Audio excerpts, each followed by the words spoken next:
Hello and welcome to the Build Value by Choice podcast show. My name is Nana Bonsu, President CEO of Infinite Horizons Incorporated, and I am also the host of the show. Today, I have on the show an excellent guest. I've known this guest going back a decade. I got to know him at the local Toastmasters.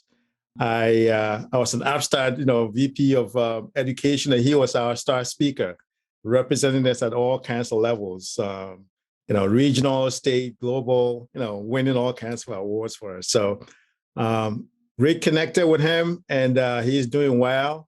And certainly happy to introduce him. But before I do, I want to mention a little bit about his background.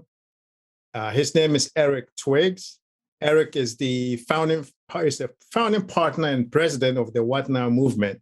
His mission is to build high-performing entrepreneurs, authors, and career professionals who are prepared for life's unexpected curveballs. He is also the author of The Discipline of Now, 12 Practical Principles to Overcome Procrastination. Eric is the host of a weekly inspirational podcast called The 30-Minute Hour.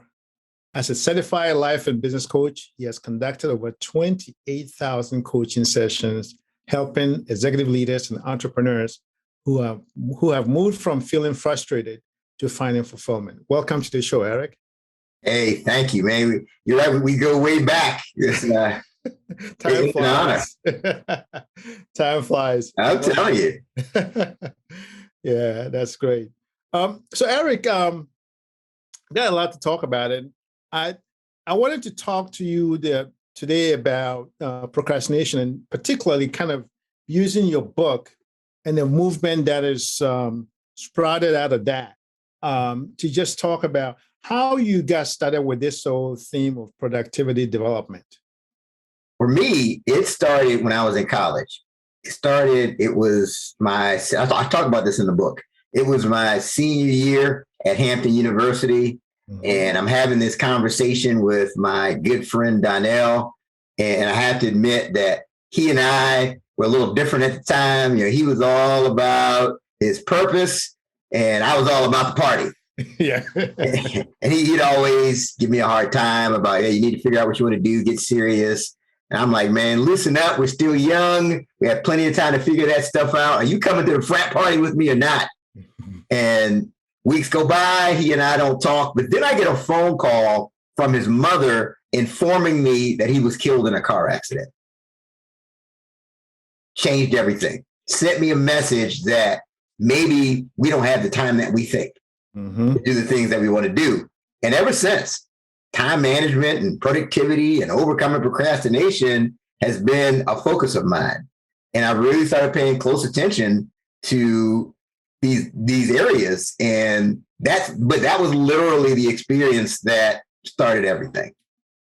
Yeah, it almost reminds me, that story reminds me of this gentleman, Brendan Burchard. I don't know if you heard of him. Yeah.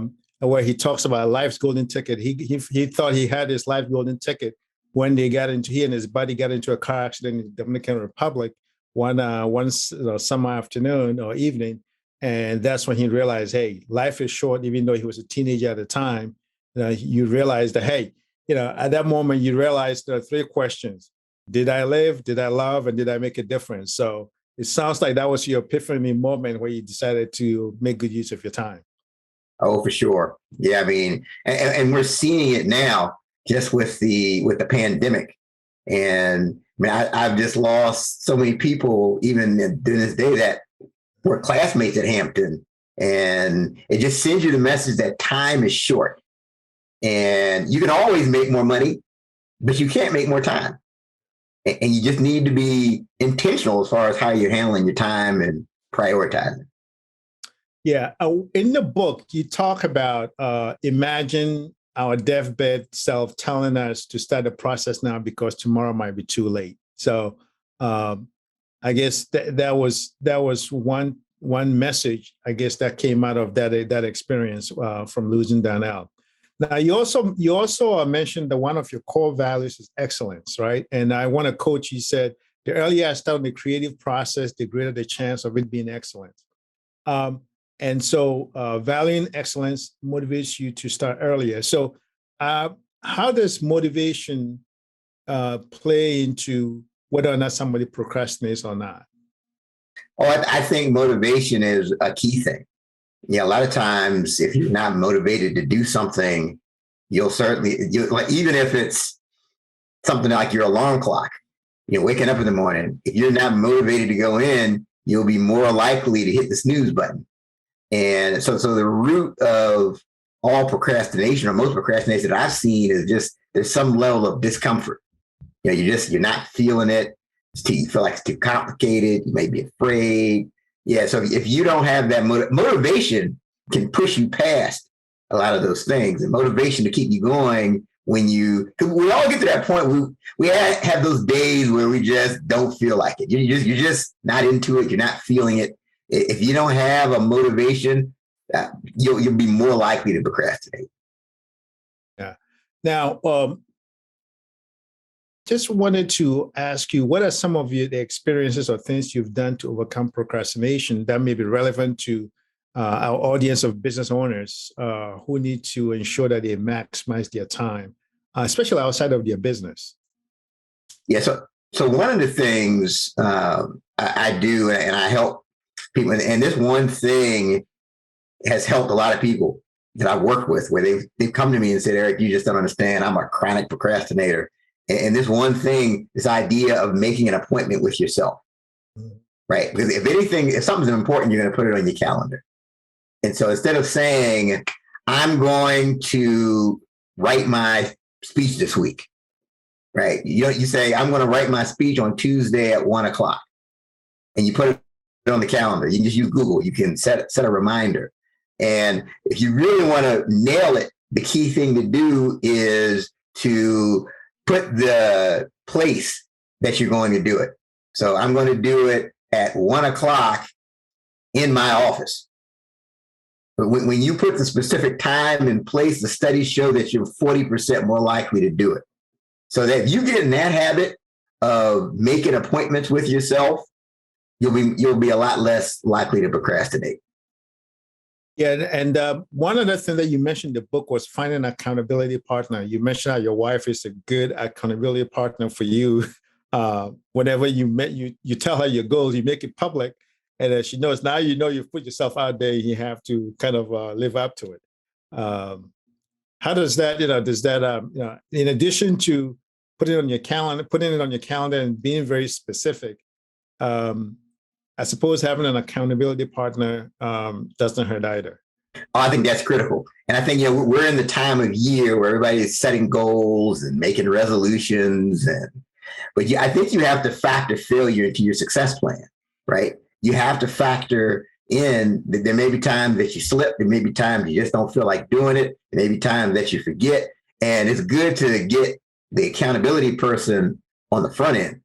That's what really helped me to write my book, The Discipline of Now. I was in the National Speakers Association, and I had an accountability partner. Her name is Laura Zam. She's an author, doing great things on her own. Nicest person you will ever meet. But we were having these accountability sessions, right? And I remember one time I said, I'm going to have my outline for the book. Yeah, that's right. I'm going to have the outline for the book. Something happened, and, and so we meet on our accountability call, and she's like, Eric, now, did you get that outline done like we talked about? And I'm like, no, I didn't. Oh, God. like I felt terrible. And I said to myself, I never want to feel that again. So I'm going to make sure anytime we say we're going to do something, I'm going to follow through and make it happen. But no, and she was instrumental in helping me to get through that. And I would encourage anybody to put that in place. Yeah. Definitely. So what roadblocks did you face early on, and how did you overcome them? Well, just a lot of roadblocks. I think the main roadblock was between my ears, right? So, because I got to a point where I started to feel like I was called to do more. I felt like I went through this period where I felt led to become a professional speaker. And I noticed that most of the time I felt fulfilled when I was speaking to a group. but it took me 3 years from the time I started feeling that till I did anything. And the roadblock was I kept telling myself, or I kept talking to myself and saying, well, okay, what are you going to say that hasn't been said already?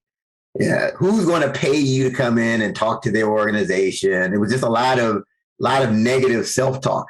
And I think that was really the biggest roadblock for me. And finally, I just took the next step of going to Toastmasters. Mm-hmm.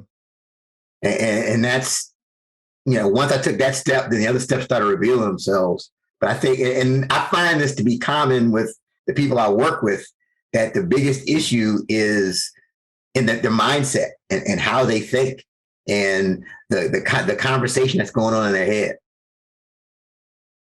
Speaking of mindset,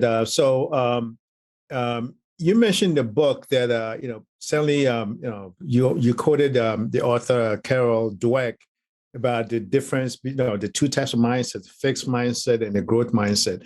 How does that play into not motivating or just preventing somebody from being proactive with your time management? Well, I think it comes into play when you're pursuing opportunities, right? Like, let's say if you have a growth mindset, you think I can learn, I can get better, I can do this. If you have a fixed mindset, you just think, okay, I've got this set level of intelligence, I've got certain, like for example, podcasting. Two people can hear about the idea of launching a podcast, and they can both have the same background and everything else. So the person with the growth mindset will say, you know what, I'm going to give it a shot. I'm going to learn on the fly. I'm going to take classes. I'm going to go on YouTube. The other person who has the same ability and qualifications will say, well, I'm not a techie. Yeah, I don't know about the technology, or I don't know. And they both have the same opportunity, but that fixed mindset will keep you from persisting and moving forward. Yeah. What is a mistake that often hampers business owners when it comes to being productive and managing their time appropriately? I think one of the big mistakes is saying yes to too many things. Mm-hmm. And I will say that as you start to improve and get better, and the value of your time goes up, you start getting more opportunities, right? But what happens is, so success breeds opportunity, but not every opportunity is the right fit. And this thing is so important. I devoted a whole chapter in the book to it, chapter 6, about saying no. And the high level people that I've been around, their default answer is no until they get more information. Because what happens is you say yes to these things, you're chairing the committee, you're president of the PTA, you're coaching the Little League, you're doing all of these things, and you're not available for your priorities. Or you have to think about it. If you've got a family, if you say yes to something, you're saying no to a block of time that could be spent with your family doing a family event. That's one of the big things, is just the inability to say no. Yeah, and that's the one thing. Even I had a similar challenge in the past, which is that you forget that just because time is you only have 24 hours in the day, and just because you can do it doesn't mean that you should, right? Because you in the day there's only so much you can get done, and I think in the book you mentioned something about the whole compulsion, Brian Tracy's compulsion to close. Causes all stressful times, because on the one hand we want to close out our uncompleted task, but on the other hand we may not either have the motivation, or we may be procrastinating, and that adds to more and more stress. Oh, sure. Yeah, we have this compulsion for closure, compulsion for completion. That's why, if you notice, you ever see a child, like I've got an 8-year-old, they go around closing drawers, and my son always wants to close the garage door. It's just this natural thing that we want completion. And so if you got things that you got a bunch of things you started but haven't finished, it nags at you. Right. And you'll find that you're more stressed, you're not sleeping as well. But when you get to the point where you know you're doing the things you said you're going to do, and that actually produces confidence. Yeah. So now I want to orient people to the 12 principles that you mentioned in your book. Could you give us a rundown at a high level of these 12 principles that help people overcome procrastination and lead to better quality of life for them and their families? Yeah, so basically, I've got the book is divided into 3 parts, and then throughout the parts, I'm kind of throwing in principles. So you have the cost of procrastination. I get into the causes of procrastination, and then we talk about the cure. So when you talk about like the causes of procrastination, you have to be clear. Like that's one of the principles. I always say that clarity is the starting point of success. And a lot of times we procrastinate because we don't know what there looks like, right? We're really not clear. And also when you're not clear, everything sounds like a good idea, right? So you're more likely to say yes to something that you should say no to. But if you know where you're trying to get to, now you can line that up with the request. It's just like if you know that you're a vegan or vegetarian, to say when you go to the store, you can pass the meat aisle because you're clear, right? But everything said you have everything in the cart. If you're really not clear, you go in there without a list, without a focus, and it's the same thing. So clarity is the starting point of success. Your fear. When I do these workshops, fear is always the number one thing. I'll just ask the audience, what are some things that cause you to procrastinate? Fear always comes up without me bringing it up, right? Usually, a lot of times we're afraid of something. It's fear of success, fear of failure, or the fear of the unknown. And we need to be aware of these fears and put it in the right perspective. And then here's the thing, right? Your fear, if you think about it, your fears are never in your present reality. The fear is always in the future. For example, you'll say, what if this happens? Oh, I've got this presentation at Toastmasters. What if I bomb? What if it's in the future? Right? Right. And then most of the time you do the presentation, it goes fine. Right. So we have to understand, we have to have the right relationship with fear. And then in the last few chapters of the book, I go into the cure, which is the 5 steps of my procrastination prevention pyramid. Yeah, and I want to, that pyramid is interesting. There's I think 5 or 6 A's. Do you want to tell us a little bit about this pyramid? Absolutely. Yeah. So at the foundation of the pyramid is attitude. And I've got it at the foundation of the pyramid because your attitude is at the foundation of your success. And all the studies show that for the typical person, 80% of their mental chatter is negative. 80%. If you just sit back and listen to your thoughts, it's negative. We just have this negativity habit. And it's also proven that if you're a pessimist, you're more likely to procrastinate. If your glass is half empty, you're more likely to procrastinate. We have this negativity habit. The best way to overcome a bad habit is to replace it with a better one. The better habit is gratitude, right? Focus on what you have to be grateful for. I have people that I work with, they create a win log. So when we first start talking, they have to tell me about their wins since we spoke the last time. And when you start writing down, you start looking for the positivity, start focusing on what you have to be grateful for, then your attitude changes. And now you're in the right, because the challenge is I can work with, let's say someone wants me to help them make their business more profitable. Until we address the attitude block, the business isn't going to move forward. I've seen it time and time again. So attitude is critical. Next is awareness. That's the next rung on the pyramid. So you need to be aware of your power times, right? We all have times of day where we have more energy. You're a morning person, you're perky, bubbly, your energy flows great first thing in the morning. You may be a night owl, but the key is to schedule your high priority activities during the time of day when you have the most energy. And then you also need to be aware of the people that you're around, because sometimes you ever be around somebody and like it feels like your energy just drained. Every time you're around this certain person, it's like you have less energy.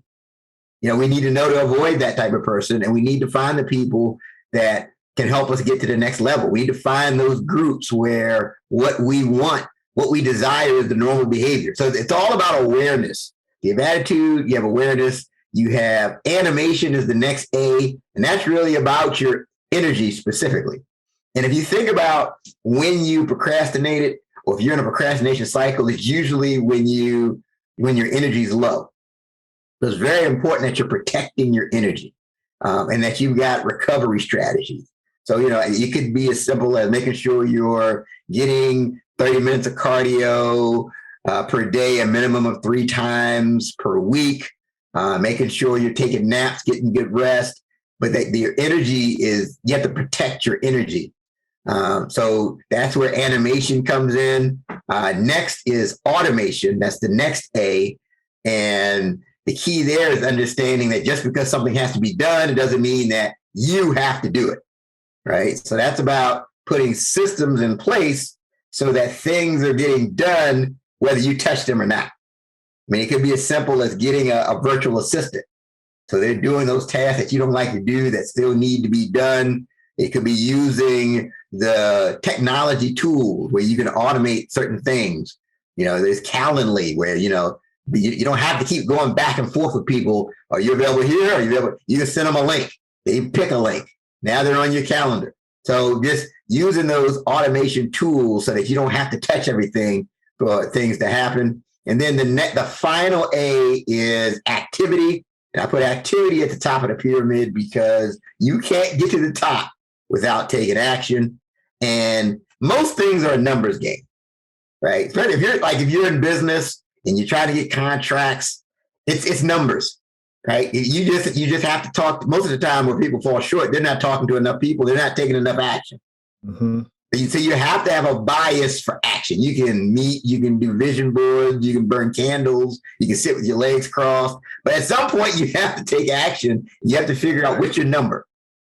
So that's the pyramid. If you follow that pyramid consistently, you'll find that you're procrastinating a lot less and you ultimately overcome it. Yeah, and one of the things, and I think it's a good system, a good framework. And what that tells me is a lot of times people think they can just read a book or they can just go to a seminar for like 3 days and quote unquote they got it. Yeah, they may have it intellectually or cerebrally, but you need the environment. For instance, for the attitude shift, you need to be part of a group, because what if, for instance, you're unfortunately in an environment that is toxic and you feel like you don't have control? You have to try and find yourself some kind of a mastermind group or some kind of meetup group. And I think I even listened to your podcast yesterday where you mentioned about you want to be part of a group that is whose current state is kind of like your future desired state. Yeah. Yeah, exactly. Yeah. And then the other thing is you do need a coach, a mentor, somebody to hold you accountable, because it's not easy. It's not easy just doing something like this. They don't necessarily have to like be all up in your case, but just the fact that you have to, just let somebody know, provide your status update to somebody about your goals that you set for yourself. And having some kind of an accountability buddy becomes extremely important for that framework implementation to work. I agree. And I would encourage people to look at investing in a coach. And one of the things I say is that when you start paying, you'll start paying attention. Yeah. Right. When your money's on the line, you're like, oh no, I'm paying for this. And it can be as simple as if you pay for a gym membership or you pay for this class, you're like, I'm paying, I'm definitely going to go. So that'll give you that additional kick. And I tell you, I've spent like thousands of dollars on different coaches over the years. And I can tell you, I've never regretted it. Like it may have hurt in the beginning when I'm writing this big check, but I'm telling you, I've leveled up. And I remember when I was at Toastmasters, and I took this course on how to become a professional speaker. And I was a little leery. I'm paying this money. I don't know. But I tell you, one of the ideas he gave me paid for his course. Literally, I made it back just to implement one of the ideas. So I would encourage anybody to invest in it. It's an investment in yourself. It's an investment in your future. I think you should pay for a coach. Yeah, because one of the things that a couple of objections that usually I hear from entrepreneurs is, number one, because by nature entrepreneurs, they're do-it-yourselfers, right? They're extreme problem solvers. They can solve a lot of different things. So, but you have a business to run, and this then is not necessarily a specialty. So investing in a coach who has a system, becomes, very important in terms of ROI, and also making the time, because a lot of times it's almost like a catch-22, right?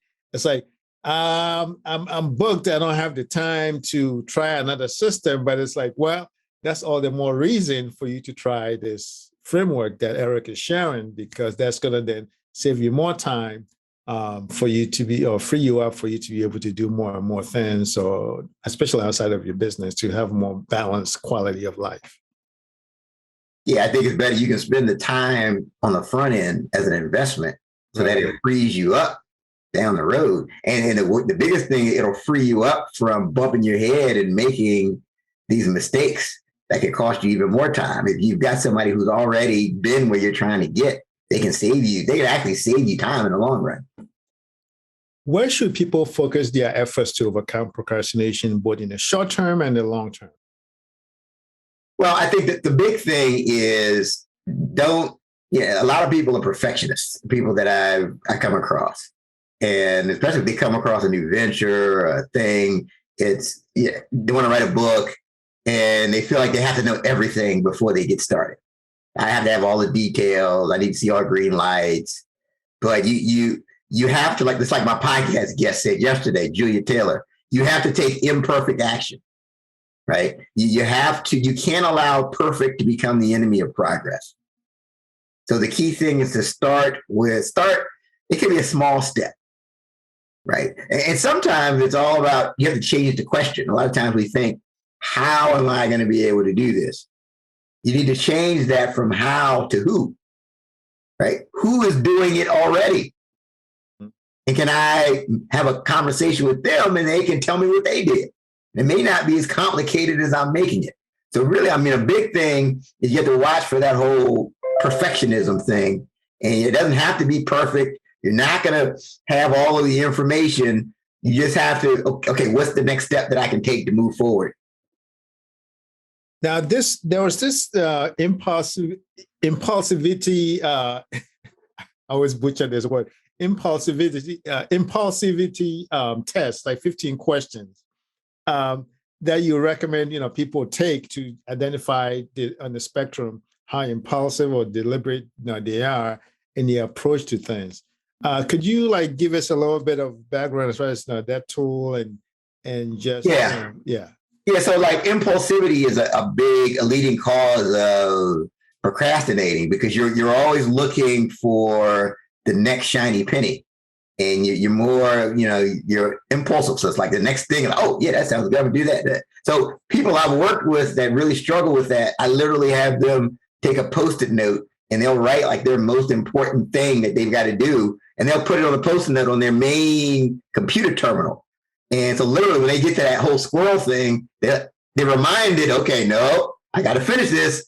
But it's an awareness thing. And in the book, we came up with this impulsivity test just to see. So if you feel like, that sounds a lot like me, and then you go in the book and you go through those questions, you may say, yep, that's definitely me. And you can start to go from there. And that's just, it's all about just being self-aware and knowing that, this could be an issue and I need to get out in front of it. Yeah.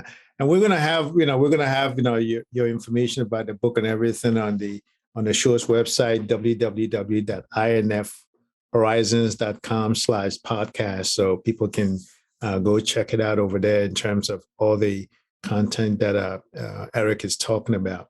Eric, we want to kind of bring it home. Any few last thoughts or advice for our listeners?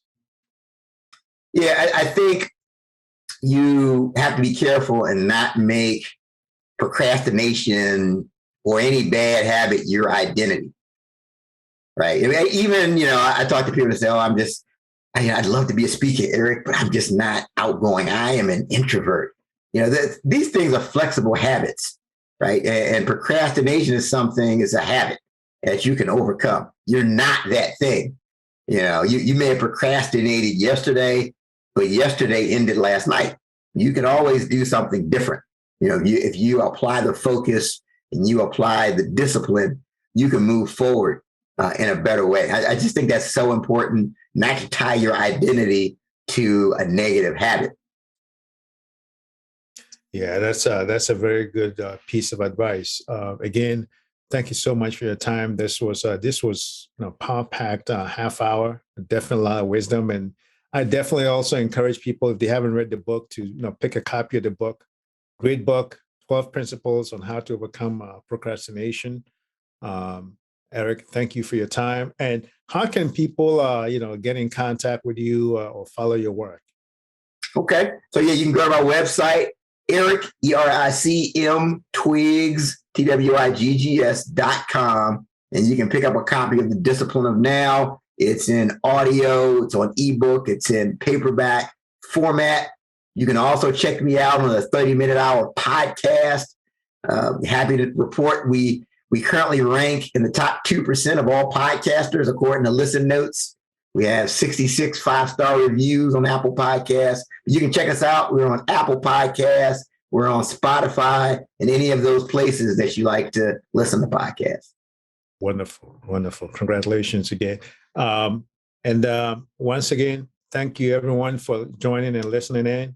Don't forget to subscribe, download, share, and also you can leave a comment for us, any comment or questions you have for any future episodes on Facebook. Look for Build Value by Choice. Till next time, have a good one. Bye-bye.